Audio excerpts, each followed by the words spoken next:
মানলাম মানলাম আপনার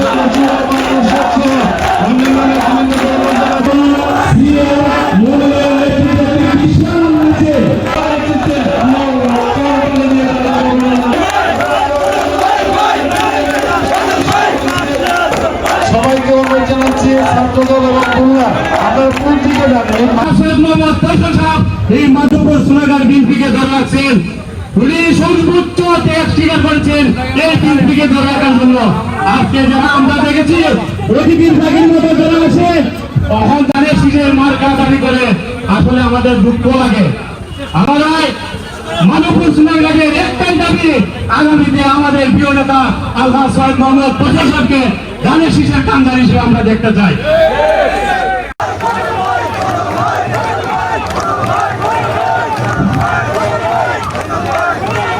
বিসমিল্লাহির রহমানির রহিম।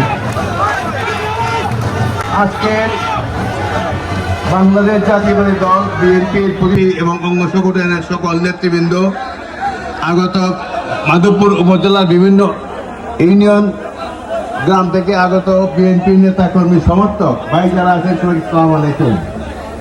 1990-91 এরশাদের পতন হয়। সেই এরশাদের পতনে বেগম খালেদা জিয়ার তথা বিএনপির অগ্রণী ভূমিকা ছিল। ওই বিএনপি আজকে আপনি যে সমাজ করেন, এই বিএনপি খালেদা জিয়ার বিএনপি।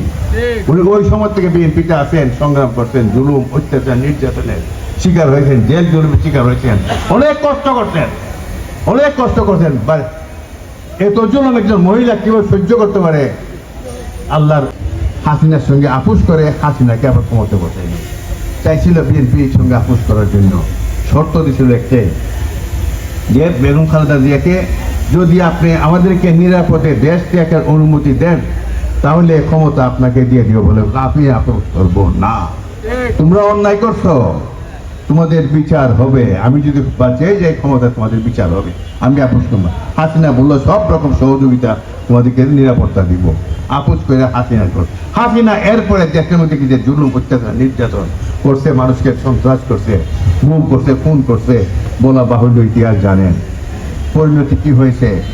24 সনে দেশ ত্যাগ করে বাধ্য হয়েছে, এবং ওনার যারা সহচর ছিল আজকে তারাও খুঁজে পাওয়া যাচ্ছে না। ছোট বড় কেউ ঠিকানা নাই, খুঁজে পায় না, পুলিশের আমরাও পাই না। আমরা অনুষ্ঠান যারা খুঁজি, মায়ের মহব্বত লাগে, বন্ধু বান্ধব, আমরা পাই না।